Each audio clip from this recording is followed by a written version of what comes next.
बिस्मिल्लाहिर्रहमानिर्रहीम अस्सलाम वालेकुम। Welcome to my channel healthy life style with Shami Mukhtar. आज शमी मुख्तार आपके लिए बना रही है आलू और रेड बीन्स के कबाब,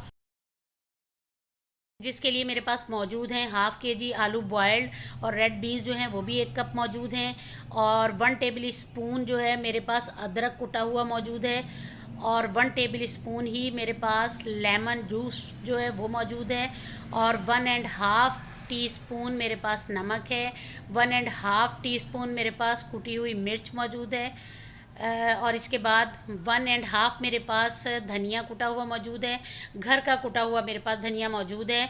मैं पहली रेसिपीज़ में भी आपको बता चुकी हूँ, मेरे पास मसाले सारे घर के यूज़ करती हूँ।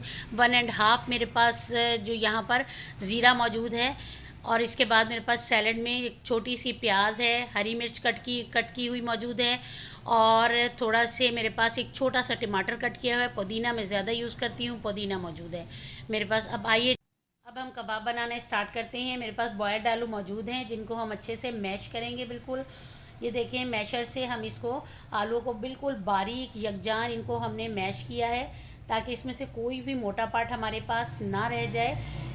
आलू हमारे देखें अच्छे से मैश हो चुके हैं। इसको मिक्सिंग बाउल में हम इसको शिफ्ट कर रहे हैं। अब इसी जो हमारे पास ये छोटा सा तसला नुमा है, इसमें हम रेड बीन्स को भी इसी में हम मैश करेंगे। ये थोड़े से मैश करने मुश्किल होते हैं, लेकिन इसको आराम आराम से हम इसको, ये देखें, इसको हमने अच्छे से मैश कर लिया है। इसको और थोड़ा सा कोई इसमें साबुत बीन्स जो है हमारा रह ना जाए, इसलिए एक दफ़ा और इसको चेक किया है मैंने। ये देखें सारा बहुत अच्छे से मैश हो गया है।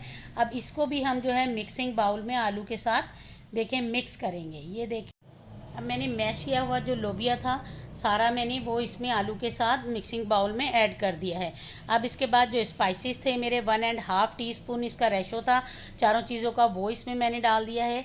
इसके बाद मेरे पास 1 टेबल स्पून जो है मेरे पास मौजूद है अदरक कुटी हुई, और 1 टेबल स्पून ही मेरे पास लेमन जूस है जो मैं इसमें शामिल करूँगी।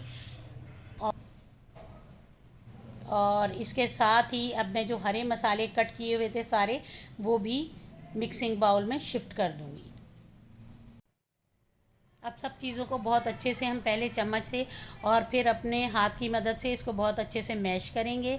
मैश करने के बाद जो है इसको हल्का सा हाथों पे ऑयल लगाने के बाद हम इसके कबाब बनाएंगे। ये देखिए, हल्का सा ऑयल लगाया और हमने इसके कबाब बनाना स्टार्ट कर दिए हैं। ये इंशाल्लाह आप खा कर के देखिएगा, बहुत ही मज़ेदार कबाब बनेंगे। इनकी लुक भी बहुत अच्छी आएगी और बहुत ही अच्छे ये कबाब बनेंगे। अगर आप मेरे चैनल पर न्यू हैं तो प्लीज़ मेरे चैनल को सब्सक्राइब करें, बेल आइकन प्रेस करें, ताकि मेरी हर आने वाली वीडियो का नोटिफिकेशन आपको मिलता रहे। इंशाल्लाह आगे बहुत ही मज़ेदार रेसिपीज़ के साथ आपके साथ मुलाकात होती रहेगी। खुश रहें, खुशियाँ बाँटें। ये देखें, अब फिर मैंने इस तरह से ये कबाब जो हैं ये सारे मेरे तैयार हो गए हैं। अब मैं 2 अंडे जो हैं अच्छे से बीट कर लूँगी। इसमें कोई चीज़ भी मैंने ऐड नहीं की है, कोई सॉल्ट, कोई ब्लैक पेपर वगैरह मैंने कुछ भी नहीं डाला है। बिल्कुल सिंपल अंडे हैं। इसमें मैं ये डिप करने के बाद ये कबाब जो हैं इनको फ्राई करूँगी। आप चाहें तो इसके ऊपर ब्रेड क्रम्ब भी लगा सकते हैं, लेकिन मैं खाली अंडे के साथ, इसका टेस्ट बहुत अच्छा लगता है। आप इसको दाल चावल के साथ भी यूज़ कर सकते हैं। आप इसको एक इसके साथ सैंडविच भी बना सकते हैं। पराठे के साथ तो ये बहुत ही ज़्यादा मज़ा देते हैं। इसके अलावा कोई मटर चावल या सिंपल आपने चावल बनाए हों तो उसके साथ भी ये बहुत मज़े से खाए जा सकते हैं।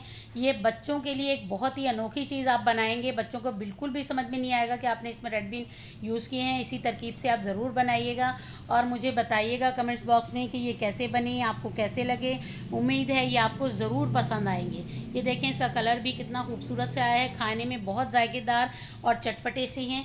ये देखिए, इनको डिश आउट किया मैंने, और इसको इमली की चटनी जो कि घर में बनाई हुई है इसकी भी इंशाल्लाह रेसिपी मैं आपके साथ शेयर करूंगी, और केचप भी साथ मौजूद है। इसके अलावा ये देखें, मैंने छोटा सा एक सैंडविच भी 2 ब्रेड के स्लाइस के साथ सैंडविच भी बनाया है। अल्लाह हाफिज़, अल्लाह निगहबान।